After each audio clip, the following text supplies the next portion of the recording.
Halo teman-teman, jumpa lagi dengan saya Daniel dalam Catatan Daniel. Nah, buat teman-teman yang baru pertama kali berkunjung di channel Catatan Daniel, saya ucapkan selamat datang dan sekali lagi terima kasih udah klik video ini dan di mana teman-teman di channel ini kita akan belajar bersama tentang investasi saham secara analisa fundamental, kemudian bagaimana kita mengelola uang kita dengan baik, dan juga bagaimana cara kita mengembangkan diri agar kita semakin produktif. Izinkan saya untuk berbagi dan berbagi informasi dengan Anda, dan kita akan belajar bersama tentang rumor yang akhir-akhir ini hinggap pada saham Dada, dan ini kabarnya akan dilirik oleh perusahaan Jepang hingga memimpikan itu sebagai the next Pani.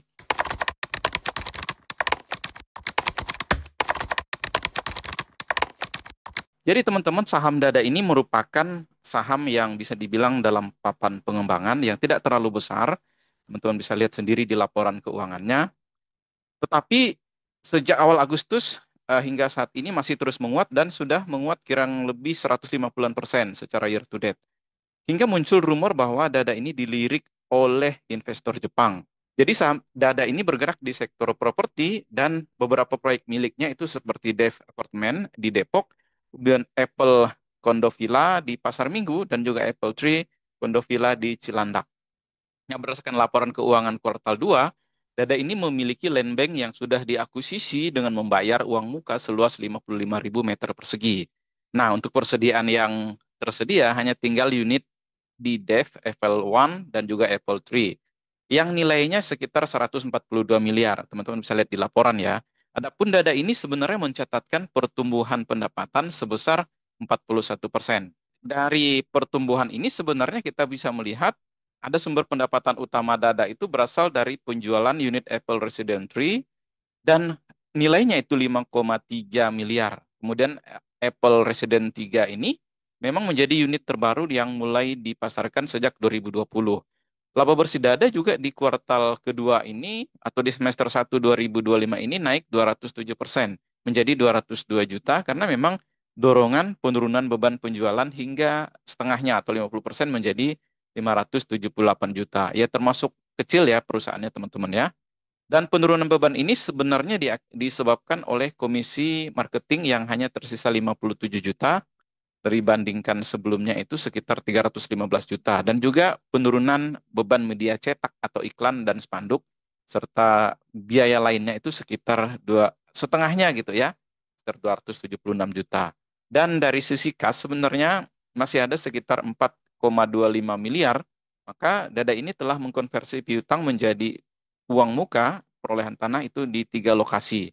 Yang pertama, tanah kosong di Cilondong, Depok senilai 160 miliar, kemudian tanah kosong di Desa Cijujung senilai 210 miliar, dan tanah kosong di Pejaten Barat senilai 85 miliar. Namun, belum ada kabar terbaru tentang emiten ini akan mengerjakan proyek apartemen baru di tiga daerah land banknya tersebut. Dan ketiga areal ini di Depok, Bogor, dan Jakarta Selatan. Sebenarnya awalnya rumor ini muncul ketika kita melihat berita di stockwatch.id yang berjudul saham Dada diburu, ada bobo akuisisi raksasa Jepang. Nah, sebenarnya kalau kita perhatikan dari situ ada dua calon investor, yakni Kajima Corporation dan Mitsubishi Estate. Kita tahu bahwa Kajima Indonesia ini adalah perusahaan konstruksi dan juga desain serta manajemen konstruksi dan lainnya. Beberapa proyek yang dikerjakan diantaranya apartemen CND Senayan, kemudian Senayan Office Tower, BAF Home Development Project, Data Center Geraha Teknologi, kemudian Mandom New Factory, kemudian ada pabrik Sumitomo, dan juga pabrik Unicharm, dan juga pabrik Yamazaki Indonesia, dan gudang Mitsui NIP. Sementara itu sebenarnya di Mitsubishi Estate ini memang disebut sebagai pengembang properti dan juga developer gitu ya teman-teman. Ekspansinya ini telah dilakukan dalam proyek patungan dengan Deokura Resident dan hotel yang ada di Jakarta. Beberapa gedung yang ditargetkan beroperasi pada 2025 ini dibangun oleh perusahaan patungan tersebut, diantaranya bersama dengan Duta Putra Land dan PT Rizky Bukit Abadi. Total pembangunan sekitar 2,8 triliun. Selain itu, sebenarnya Mitsubishi Estate ini juga membuat perusahaan patungan dengan Taspen di proyek Oasis Central Sudirman Project. Dan dari fakta ini, jika Mitsubishi Estate mengakuisisi Dada, kisahnya akan berbeda dengan Pani. Pasalnya selama ini ekspansi proyek Mitsubishi Estate ini bersifat patungan, jadi bukan pribadi. Dan yang ada penyedia tanah dan Mitsubishi Estate ini ya sifatnya mereka membangun dengan standar lewat perusahaan patungan. Rata-rata bangunan yang dibuat itu bersifat hotel, gedung, dan juga apartemen. Sehingga kalau kita lihat realisasi transaksi, mungkin estate ini dan Kojima akan membuat perusahaan patungan yang mengerjakan pembangunan di Land Bank Dada yang tersedia tadi. Skala land banknya Dada ini juga tampaknya cukup hanya untuk proyek apartemen dan atau perhotelan. Sehingga nggak bisa berpotensi untuk backdoor listing. Jadi ya bukan juga the next Pani sebenarnya ya. Kalau kita perhatikan sebenarnya pengendali udah mulai jualan, jadi free float-nya itu udah meningkat. Dan di tengah rumor yang sama juga, hanya judulnya yang bombastis terkait Dada, pengendali sebenarnya secara berharap melakukan penjualan sahamnya tersebut. Jadi mereka sebenarnya ya pom-pom lah ya istilahnya ya. Sejak 17 April hingga 11 Agustus, pengendali karya pertama inovasi Indonesia ini udah mencatatkan penurunan kepemilikan dari 67% menjadi 63%. Dan dengan asumsi broker AI adalah pengendali, maka secara total pengendali DA telah menjual 8,7 juta lot sahamnya senilai 9,1 miliar dengan harga jual 10 per saham. Jadi dia di papan pengembangan teman-teman ya. Teman-teman bisa ceknya itu di website IDX. Dan kalau kita simpulkan bahwa Dada ini menarik atau enggak sih untuk multi-bagger, kalau kita lihat sahamnya, sebenarnya yang naik terus ke 30 dari harga saat ini bisa naik ke 100%, ya, iya, memang benar. Meskipun memang di bawah multi-bagger ya. Namun pertanyaannya, dengan bid 9 juta per 14 Agustus, ruang retail untuk masuk itu cukup sempit. Nah, adapun jika nanti ruang masih terbuka, harga saham mulai fluktuatif dan ada juga potensi bandar itu distribusi.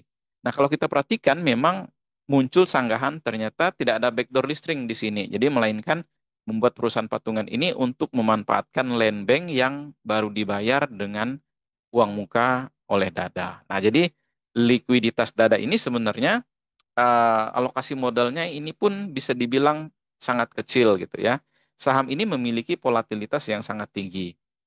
Dari sisi fundamental, kita melihat cash operasinya ini masih negatif sekitar 1 miliar teman-teman. Meskipun memang perseroan atau emiten ini udah cetak laba gitu ya. Jadi walaupun dari segi kas dan setara kas memang masih sekitar 4 miliar. Kalau kita perhatikan price book value-nya ini 0,21 kali dengan value per share-nya ini book value per share itu sekitar 70 per saham.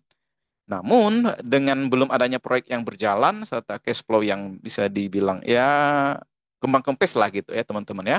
Jika realisasi perusahaan patungan atau mimpi ini mereka diakuisisi oleh kedua patungan perusahaan Jepang tadi, yang ini nggak terjadi maka resikonya ini adalah mengandalkan penjualan dari apartemen Apple 3 tadi. Nah, kalau kita bandingkan Dada dengan The Next Pani, mungkin ya ibarat langit dan bumi gitu ya teman-teman ya. Pergerakan harga sahamnya ini juga selayaknya saham-saham yang digosipkan untuk backdoor listing.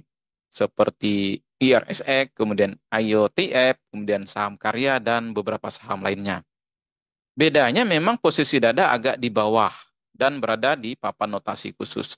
Sebagai catatan teman-teman dari Good Corporate Governance, Dada terkena notasi Y karena belum menyelenggarakan RUPS hingga 6 bulan setelah tahun buku berakhir. Dada juga baru menyelenggarakan pada 4 September nanti. Dalam materi RUPS tahunannya juga standar. Jadi pembahasan RUPS ini tidak ada materi RUPS yang luar biasa. Oke, jadi gitu teman-teman terkait dengan saham Dada dan teman-teman bisa lihat sendiri ini masih mini sekali dia gitu ya laporannya dalam rupiah 155 miliar ini masih kecil gitu ya. Dari segi aset lancar, total asetnya itu kurang dari 1 triliun, masih 600-an miliar. Ini sangat mini. Untuk pendapatannya sendiri juga masih sangat kecil teman-teman ya. Berkisar antara 5 miliaran lah gitu ya pendapatannya. Memang kalau kita perhatikan ya bisa dibilang ini perusahaan yang perusahaan kecil ya masih bisa dibilang sangat volatile ya. Oke, teman-teman segitu aja dulu informasinya dan terima kasih udah nonton dan berkunjung ke channel Catatan Daniel. Saya Daniel dan salam satu frekuensi.